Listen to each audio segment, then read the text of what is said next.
Hello there. Welcome back to my channel, Snips by Kelly. I'm Kelly, and tonight we're creating with the Good Life Scrapbooking Workshop Kit. We're going to create a 2-page layout, but the Scrapbooking Workshop Kits are near and dear to my heart because they are the primary ingredient in my Sparkle and Shine workshops. Now you can grab up this workshop kit and begin creating right away with instructions included for a 6-page scrapbooking workshop.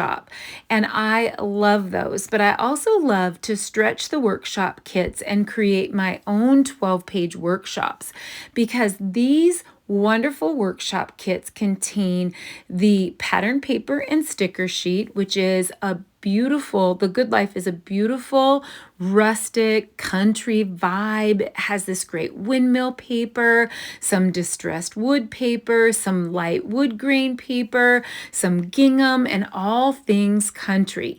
The 12 by 12 sticker sheet is included, and I love the rustic tin, the windmill, the wood grain, a little bit of crisscross pattern. Our workshop kits always include exclusive pattern papers that are not available in any other way except in the workshop kit. And there are 4 exclusive patterns in the Good Life. There's 2 die cut sheets that are included, which have all of these great bits that can be added to embellish your pages. They're just like Cricut cuts. It always includes the coordinating cardstock, the photo place card holders, and of course that little mini wood grain die cut sheet. But I've chosen to add the full Good Life wood grain embellishments. I love them so much, and they're going to add so much to the pages. I'm going to add a few SVGs or Cricut cuts from the Good Life digital collection, and I love all the images in this collection. I've actually used these on a previous layout, which was my album retreat bonus layout, and I'll link that in the description here. But I really love the barn, and I do plan to use that in one of my Sparkle and Shine workshop pages, but I don't actually use that one in tonight's. But I love these split rail crisscross fences, which are farm style, and I've used those. I also found a little bit of corn and some hay bales. Now I'm going to add a little bit of inking and distressing techniques to those, but I love the idea of adding those to these photos of Waylon James, our grandson Waylon James. This past weekend, I took Waylon James and Claire Adeline, 2 of our grandkids, to the a little farm festival that is right outside of town here, and they had all kinds of fun animals, and he had so much fun with the goats, and he was just giving all the love to the goats. So I want to do a little bit of a linear layout here, but I love the idea of using the split rail fence as kind of the edges, and making that photo the center of the split rail fence there. And I love the extra pattern paper here. It's kind of hard to see on the video, but it's almost like a little bit of a burlappy texture or a linen texture. And it has just a little bit of toffee in it. And then this specialty paper I would also like to use, and I'm going to use a 6 by 12. I actually end up cutting that down to 4.5 of this kind of harbor distressed paper on the bottom. I'm actually going to cut that background page to 6 by 12, but I'm sort of deciding right now how much of that I need to use. I'm also going to use a little bit of this gingham pattern, about 1.5 by 12, and then the truck zip strip here at the bottom, and our zip strips are always 1/2 by 12. I do want to use this fence zip strip, and my first idea was to use the fence zip strip up at the top, and I end up forgetting that I want to use it and sort of using that space up there. And I think maybe I can use it down below, but I actually don't end up using it at all.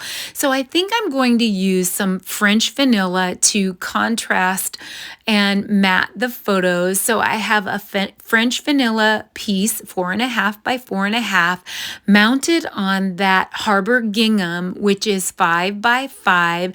I did put a small little edge around the photo, so I have a 4 by 4 photo with a 4 1/8 by a 4 1/8 inch.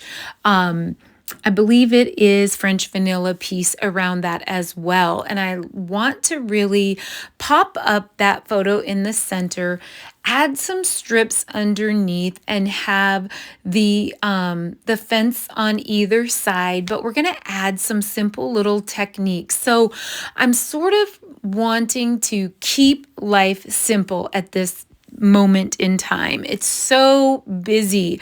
I'm so swamped. I've been so stressed out with trying to keep up with everything that's happening on the ranch, and fall is such a busy time at work, and then we have so many birthdays, fall birthdays, and then I want to really take life in and do things like this fall festival. And it was so much fun to do that, and to take about 3.5 hours we spent at the fall festival. There was all kinds of games and animals and playing in the corn. There was pumpkin bowling. There was a little I Spy Spook house, and of course carameled apples and all kinds of fun. And I don't want to miss out on life, but I don't want to get behind on my scrapbooking either. So I'm concentrating on taking a super simple background, little go-to background, and just adding small techniques that don't take any time at all, to really embellish and make it a more special page, or to elevate the page without putting so much into it and making it really difficult. I want to keep it simple. And I think that's a great theme to have with Good Life, because the Good Life, I think of simplicity, is a more simple life, and just being able to enjoy the little things. So I'm going to add some 3/4 of an inch strips to 1-inch strips, except for the little crisscross strip, which is a sticker. It's a little bit of an odd size. It's not quite 3/4. And all the rest of them are 1-inch to 3/4 inch. So some of those strips came from the die cuts. They were pieces already within the die cuts. And then the other strips, of course, were from pattern paper. And then I used a little bit of Harbor cardstock. And it doesn't really matter quite how long you make those strips, because I'm going to tear them off and just have little bits at the top and little bits at the bottom showing. I think the longest one is 3 inches that I end up cutting, and all of the rest of them are shorter than that. So 3, 2.5, 2, excuse me, even 1. But I want to start with using a little bit of toffee ink on that background, and I'm just going to distress the edges since it's more country. This is such a fast, simple, easy go-to that I use all the time, and I'm just using a blending brush with a little toffee ink, and I have the 6 by 12 sort of, I guess, burlap background, toffee burlap background.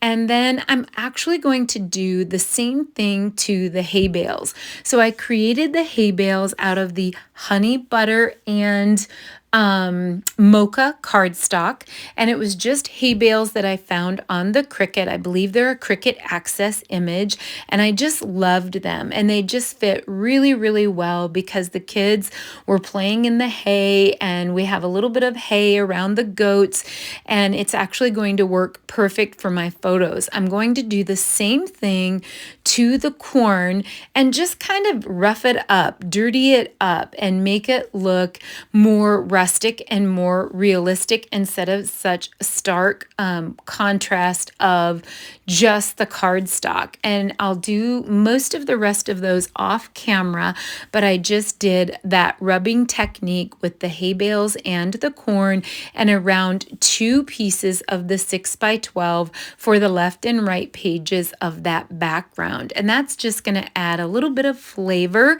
and it's a really fast and easy thing to do. Now I'm going to do some distressing on the split rail fences, and I'm going to do a couple different things. First, I'm going to experiment a little bit with, I actually accidentally grabbed a scrap of mocha. I wanted to experiment on the espresso, and I wanted to run my ink pad across that, and I love that. That totally makes it look like a wood grain fence. So even though it's just espresso pieces, and I use light and dark espresso on that, and then on the crisscross piece in the background I use toffee, and again that's from the Digital Good Life collection. Now just running the toffee ink across the top of the slats of the espresso slats, now coming back in with that toffee with a blending brush and hitting the rest of the pieces of the fence to finish it off is going to make it look so much more authentic and rustic. I love the look of that. And again, super quick, simply adding those streaks with the stamp pad and sort of washing it across, and it makes it look like wood grain. I've done this before with cardstock strips where you can actually make it look like wood grain by running your ink pad across cardstock strips and then putting the strips together like slats on a background piece of paper, and it makes a lovely, lovely wood grain sign or wood grain background. You can use that technique for cards, and it's wonderful. It really makes a rustic looking design, and it's so fast and easy. Again, concentrating on super simple ways to elevate your page without spending hours upon hours. I love the way those have turned out. Now I'm going to take my sandpaper block. You could use an emery board. You can use a loose piece of sandpaper. You can use a sandpaper block. And I'm just going to randomly rough up my strips. Again, all of my strips are 3/4 to 1 inch, except for the sticker strip, which is the crisscross sticker. And I've cut my strips 3/4 to 3, 3/4 to 2 3/4, 3/4 to 2.5. I really didn't measure because I'm just going to be tucking those underneath the bottom and the top of the photo. And the other striped bits, or strips, excuse me, not stripes, the other stripped, I'm just going to distress those off camera because we're going to use those same size strips on the right page as well. So I'm just actually working on the ones for the top of the left page, and then we'll do the bottom of the left page, and then we'll do the ones on the right off camera. And again, just kind of really making sure a little bit of the white shows on the edges, the white core, and roughing up the top just to make it look a little bit more country and rustic and take the newness out of those strips. All right, now let's concentrate on putting the left page together. Now I do have a white base just to attach all my pieces to that, but I thought another quick and easy, very, very much used technique is simply shimmer brush. So I've grabbed my espresso shimmer brush, and I'm just going to splatter just on that background page. I'm going to do the right page at the same time since I have the shimmer brush left out. And even though I don't know exactly what I'm going to be doing with this strip at this point, I know that the edges of that will show. The shimmer brush will show on the edges, and then that distressing makes it look vintage and antique and rustic and country. Now don't worry if you don't have farm photos or pumpkin patch photos. This would be great for scenery, or it would be great for gardens barns, or it would be great for, taking a drive. There's so many, country barns, or just hikes and different rides and rustic things that are wonderful for the fall. So I'm actually going to just add that 6-inch strip to the top, the 6-inch background, and then the sort of wash, harbor wash flush next to that, then the truck zip strip to that, and then the 1.5 by 12-inch gingham to the bottom. And what I'd like to do is have the bottom of the fences just sit on top of the harbor wash. And then I will kind of put the adhesive on that lightly, because I'm going to come back in with my strips, but I sort of want to get my fences in place first. And then I can actually pop up with foam tape the focal photo. And I love that idea of that focal photo resting on the fence. And I did, when I created that fence, I think I forgot to mention that I did pop that top light espresso layer up with foam tape on the toffee layer. And then the dark espresso strips are flush. So it already has sort of a popped up element with the fence. And then I'm going to add foam tape to the middle of the focal photo. Then I'm going to start by adding a couple anchor pieces that overlap on the fence. And they're going to peek out from under the fence just a little bit, just to give that sort of an even flow, and sort of use those two as anchors. And then again, adding the foam to the back of that. Now you can see that I'm leaving quite a bit of space on the edges that don't have adhesive. And that's so that I can tuck strips under that without having to pull it up too much. I should be able to add strips. And it's going to look a little wonky at first until the top and the bottom strips get in place. And again, such a simple, easy layout design where you have this basic background that blends together from lighter to darker, but then also has the added element of the strips, and then those fence ends that sort of hug that photo and draw attention to the photo in the center. And it just all kind of goes hand in hand, and it'll go perfectly with my photo. So I'm just adding, and I'm tearing little bits off. I just sort of guesstimated on my strips what I might need. And again, the width is 3/4 on some of them and 1 inch on some of them. And don't stress too much, just adding your strips to that, and anything goes. You can sort of tear them to be shorter and tear them to be longer, and you're going to go up and down all the way across from one anchor to the other. So I did make sure that the anchors were the same pattern, and they're both the mocha dot pattern. And then of course I have the striped pattern, some Harbor cardstock, the mocha gingham die cut, then I have the crisscross sticker, then I have the mocha dot pattern, then I have kind of a distressed brown die cut that came right in the die cuts in the kit, and then I anchored with the mocha brown dot again. And I'm just going to match those bottom pieces, and so I'm going to just make it look like they're a full strip, but I'm just using little strips. Now you could just use longer strips if you wanted to, but I wasn't quite sure how long or how short. And so many times when you are making a larger workshop, you end up with lots of little strips, and it works out great to be able to use those up and to not have to worry about measuring them to any specific size, as long as the width is is the same. It doesn't really matter the length, because you can just adjust up and down to whatever is pleasing to you. Again, fast and simple, because you're not trying to be uniform. You're not trying to get all of the measurements to come out perfectly. You're toggling those strips up and down so you can grab and go, and it's a super simple and easy and fast way to go. All right, so I'm liking that so far.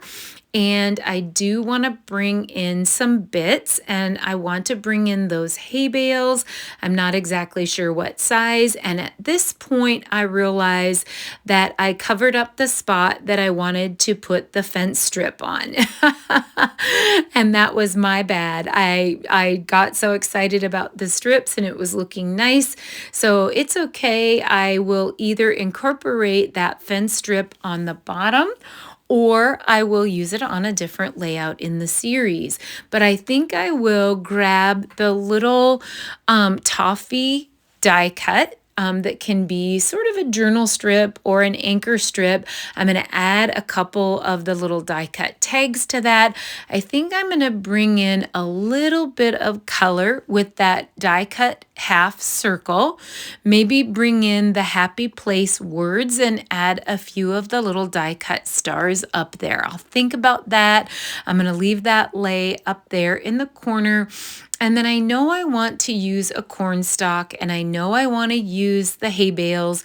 I'm just not exactly sure what size, what side I want to use those on and how I want to cluster those. So as usual, I will probably lay them there and then walk away and work on the companion page, and then sort of see what I might want to do with that here in just a little bit. I might just lay that strip there as well, because I'm kind of trying to decide, am I going to use that or not? So now we're going to put the right page together. So we have that 6x12 background page that was the specialty, extra specialty paper that came right in the workshop kit that we've already treated with the toffee ink on the edges and the espresso shimmer brush. Then we're going to add that wash page to the bottom, which is going to be a 6x12. Now, I had forgotten that I cut that down to 4.5 on the left, so I actually used the whole 6x12, but you can save paper by cutting it to 4.5, because there's no need, since the bottom 2 inches is going to be covered up, that we actually have to use that whole piece. Then I think I'm going to add in that gingham piece as the transition on the right page to tie it all together. And that piece is actually 5, let me look here. I think it's 5x12. Nope, let's see here. Let me double check. It is 5x12. And then I've added the 2 3x4 photos and the 4x4 photo, and I added just a small edge photo mat. So I have the white photo mats are 3 1/8 by 4 1/8 for the 3x4s, and 4 1/8 by 4 1/8 by the 4 by for the 4x4. And I do end up mounting those 3x4s flush, and then popping up that center 4x4 photo for some added dimension. A little bit of added dimension and interest. So I'm going to be making those photos go linear right across from each other, which will leave quite a bit of space on the bottom to add strips. So I'm going to go through the same process that I did on the left, and I'm going to do that on the right and add a bunch of 1 inch and 3/4 inch strips to the top. So I end up using Mocha Dot, again, some more of that crisscross sticker, some Harbor cardstock, the Mocha die cut, Mocha gingham die cut, the distressed Mocha die cut, and then some of the striped pattern paper, and the I think I already did say the mocha dot pattern paper. So the same patterns as I used on the left, just kind of using variations of those patterns over on the right. And then we'll come back in and we'll match up those strips on the bottom with corresponding strips. So the bottom and the top will jive. And again, prior to this, putting these together, I distressed those with my sandpaper block. Again, super simple, easy technique. So this video tonight is focusing on super simple backgrounds with super simple techniques to elevate your pages without having to spend hours and hours on those. So now that I have those top strips in place, I've added adhesive to the gingham layer, and I left the adhesive off the bottom so that I can tuck strips up underneath. And then all we would have left would be to embellish, and we can do some more simple techniques with our LePen, our black LePen journaling pen, and do a few little techniques with those as well, So I'm just lining up my strips and getting those so that they can correspond to the upper strips, and I will put those in place, trim a few of those off that are a little bit too long.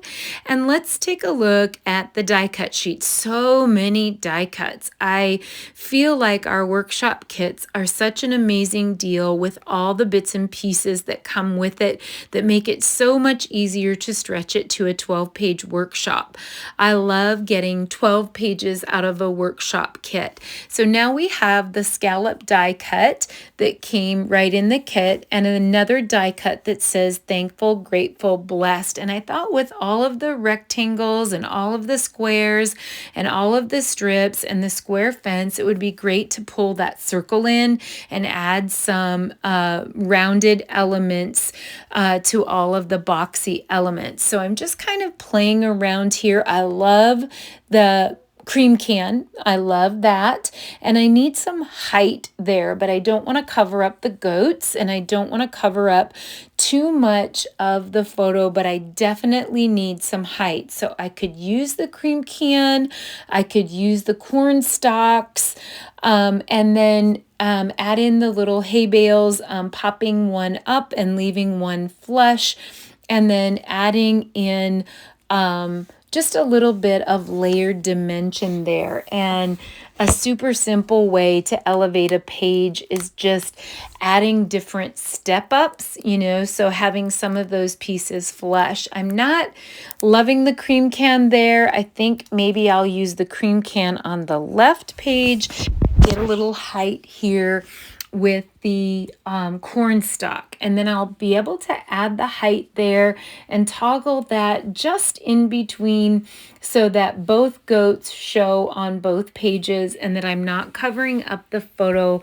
but I'm adding an added extra interest there up the center. I love going linear with my bits as well, getting height from that as well as getting dimension by popping those pieces up. But I need to work on this a little bit to get my visual triangle. My pieces are too across from each other. They need to be toggled upward or downward. So I'm just really trying to work on that on the left, and I'm not liking it so much. It looks too identical. It needs to have a little bit more of a variation.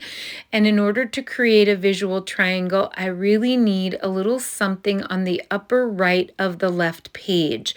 Right now, both of the clusters are a little bit too much in the same place. So I'm going to experiment a little, try to draw that over to the left. This is the part that always takes a minute, is just sort of figuring out your clusters, figuring out your embellishments and where you want those to be. I actually end up liking the idea of the corn stalk just coming up a little bit to the right, and that's going to do it. That's going to give me my visual triangle. So now I have a cluster on the lower left of the left page. I have the corn stalk coming out on the upper right, and then it'll draw my eye all the way across all 3 photos on the right page by anchoring that cluster on the right.